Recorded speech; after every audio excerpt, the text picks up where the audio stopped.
Hello everyone, my name is Bombshow. You're welcome to my channel. It's a Bombshow television. Musho my latest musho zviri kupisa zvega.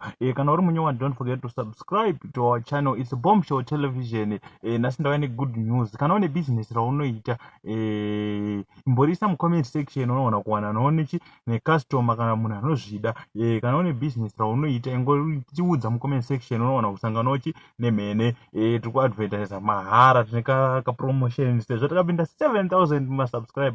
Guys, ndokubigai makapenga. Ndimi munoita tirambe tichiendera kumberi tichaga ma latest. So ndisinganyanyi kupedza nguva. Kana uri munyowa ndinokuchingamidza nemufaro. Don't forget to subscribe to our channel. Ndisinganyanyi kupedza nguva. Let's get into today's story and don't forget to advertise your business with us. Number munozowana pa description ye channel kana kuti ndichadzisa mu comment section.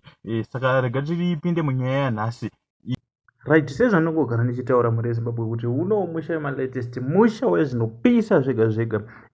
Pane nyaya yandaiva nayo, inyaya inosirisa yaZodwa, uyo ex-wife waGinimbi aita accident neG wagon yake zvamanje but sezuzu tichitsvaga ma latest tichida kugara tazivisa, tagara tapa vanhu umbowo hwandinawo, ndine video randinaro rarida kuti muone and comment in the comment section below. So Zodwa. Zodwa. What happened, baby? What happened, baby?